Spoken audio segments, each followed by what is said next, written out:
CLAS was a dream.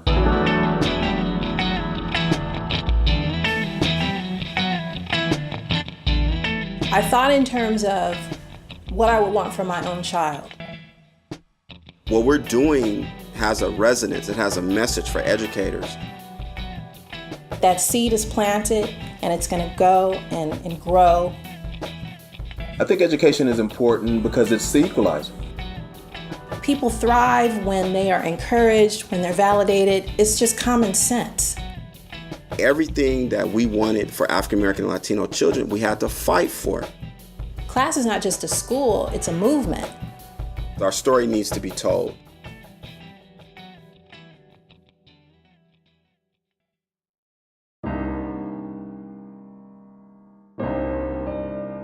My name is Shiraki Holly. I am the Chief Education Advocate for the Culture and Language Academy of Success. I'm an only child raised by a single mom. Growing up, education was always presented as it will give you a choice.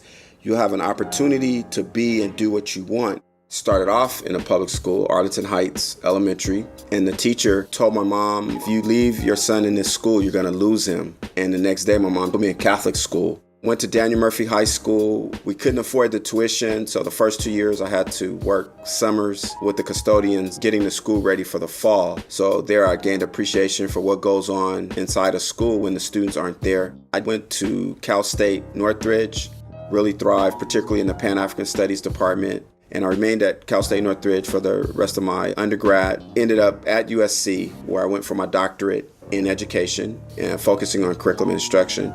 My name is Anthony Jackson. I am the Chief School Advocate at Culture and Language Academy of Success.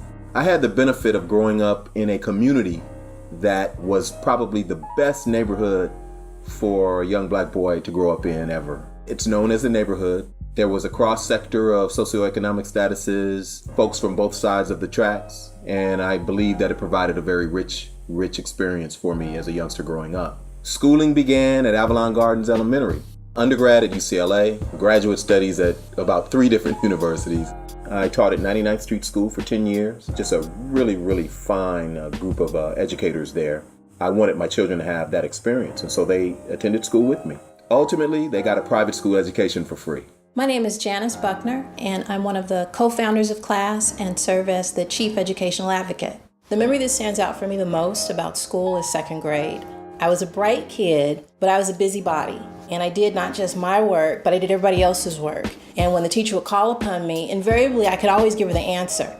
There was a situation where I was seemingly off task because I was busy doing something else. But when she called me, I gave the correct answer. And in her final frustration, she pulled my desk out from the row of tables and pushed it against the chalkboard. And that's where I sat for the rest of the school year, facing the chalkboard. And I disengaged from her, and I disengaged from the class at that point. And I basically went from being an A student to a C student. By the time I was in high school, I would do enough to get by, but I never went full out again until I got to college. Then I felt liberated. Shiraki and I were both brought into the language development program for African American students. We felt that there was an ability to do the work in a very pure sense, unfettered and untethered to the district or from the district. CLAS was born out of the institutional failure to equitably educate African American students. And we always saw that bigger picture. It allowed us to sort of segue from the district, which was on a microcosm, to addressing the issue on a macrocosm. And what better way than opening up your own school? I happened to run into Janice Buckner, who mentioned we got to start a charter school. And I was saying, you know what? You should talk to Shiraki right now because he's been writing a petition. She connected with Shiraki and they wrote the charter. I approached him and said, Anthony told me I should talk to you. And as I started talking, it was almost like he could go on and finish the sentence. And as he shared his experience in trying to write for the grant, I basically told him, just give me the papers and I'll take care of the rest. We combined our talents, our skills, our efforts, and that grant was accepted, which literally birthed CLAS, if you will. We joke now that Shiraki dragged me kicking and screaming into CLAS. saying, dude, I remember his words were, dude, this is what we dreamed about. This is what we always wanted to do. And he was right.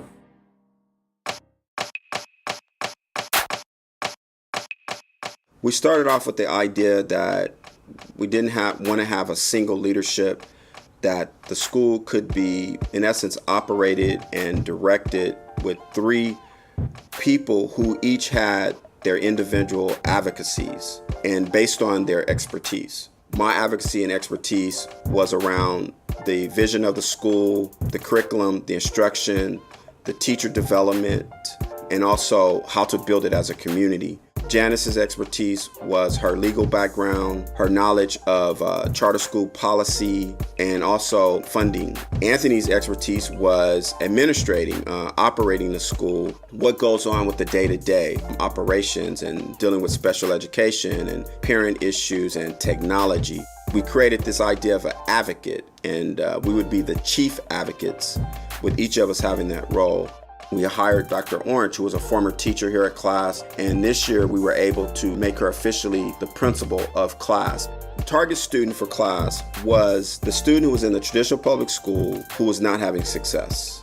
Essentially parents or community who wanted something different. They didn't want the same thing, what I call the say it louder, slower approach. We would validate and affirm who the child was culturally and linguistically, and then build and bridge them to what they needed to be academically and in mainstream to have success through a process that we've developed known as situational appropriateness. A make it plain way of saying it though is code switching. You have your home culture, and then you have a culture that you step into that's outside of your home. You have to, in essence, culture switch. You have to say, I'm in a different environment, using a different language, different norms, different mores. In Chapter 4, one very important part is when Ida gets to go talk to President McKinley about what's going on in her country. And so some of you have created a role play about situational appropriateness and the languages that she's going to be using. This skit is about Ida B. Wells going to President McKinley and talking to him about the lynching going on in her country. I just came to talk to you about something horrible that is happening in our country. Hello, Mrs. Wells Burnett. What is it that you want to talk about?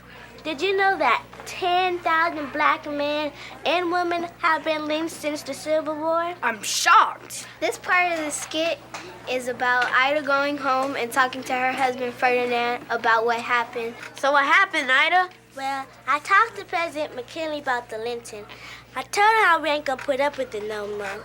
I'm sure proud of you, Ida. You do a lot for your folks. What we try to do is promote both equally, whereas the institution has not. It has said, where you're coming from is negative, it doesn't represent what we're doing, don't do that here. These are the things that a lot of kids hear in schools. So what we're trying to do is say, no, where you come from has meaning, it has value, it's important, and so is the culture of school. So you have to learn how to navigate both to have success. What the public school doesn't offer is the validation affirmation part. It is the cornerstone. It's the heart for me of CLAS. Who's got it better than us? Nobody! Every time I view a desegregation film and I watch African American leaders talk about segregated schools in the South, the reason why we did do so well in them is because the African American teachers at that school constantly validated and affirmed the students that were in that school. It's a dilemma for us, right? To try to exist in a system that says what you're doing, we can still get outcomes without validating and affirming, because it doesn't see if you come out knowing who you are and educated as value. Even in me, I received a great education, Catholic school education. I can't complain. But in terms of discovering who I was and what was my purpose and why I needed to be who I was, I didn't get that till college. And I was validated and affirmed, and I was told you're a great writer and you're very articulate. Up until that point, I had never been told that. I don't want them to have the same experiences and to have the same questions or even self-doubts that I had at times. I want them to know from day one who they are, what they are capable of, and that their future is up to no one else but them.